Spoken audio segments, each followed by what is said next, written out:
ভোটের ট্রেনের প্রতি পর্বেই আমরা যে বিষয় নিয়ে আলোচনা করি সেই বিষয়ে প্রান্তিক মানুষরা কি ভাবছেন সেটি আমরা দেখানোর চেষ্টা করি। আজকেও আমরা প্রান্তিক মানুষের সঙ্গে একটু যুক্ত হব। ব্রাহ্মণবাড়িয়া থেকে আমাদের সহকর্মী আজিজুল সঞ্চয় কথা বলেছেন প্রান্তিক মানুষের সঙ্গে, তাদের ভাবনাটি আমরা দেখব। ভোটের ট্রেনে ব্রাহ্মণবাড়িয়া থেকে যুক্ত হচ্ছি আমি আজিজুল সঞ্চয়। নির্বাচনকালীন সবচেয়ে গুরুত্বপূর্ণ আইনশৃঙ্খলা পরিস্থিতি, এ নিয়ে সাধারণ মানুষ কি বলছে চলুন জেনে আসি।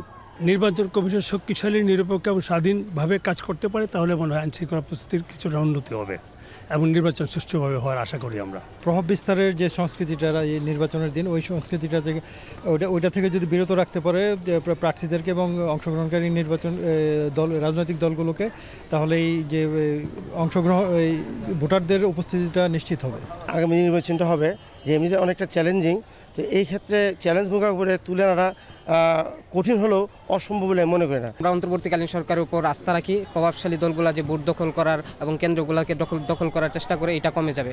মতপার্থক্য থাকতেই পারে, কিন্তু ভোটের ক্ষেত্রে, নির্বাচনের ক্ষেত্রে এই মতপার্থক্য থাকা উচিত না, থাকবেও না। নির্বাচনের বিষয়ে শেষ পর্যন্ত সবাই ঐক্যবদ্ধ থাকবে, একমত থাকবে, অবাধ সুষ্ঠু নিরপেক্ষ নির্বাচন অনুষ্ঠিত হবে ইনশাআল্লাহ, আমার দৃঢ় বিশ্বাস। আমরা নিশ্চয়ই সেটা প্রত্যাশা করি, একটা অবাধ সুষ্ঠু এবং নিরপেক্ষ নির্বাচন অনুষ্ঠিত হবে। নির্বাচনের অনেকটা সময় বাকি আছে, এই সময় আসলে অনেক কিছু পরিবর্তন হতে পারে, সেই পরিবর্তনের অপেক্ষাটা আমরা করি।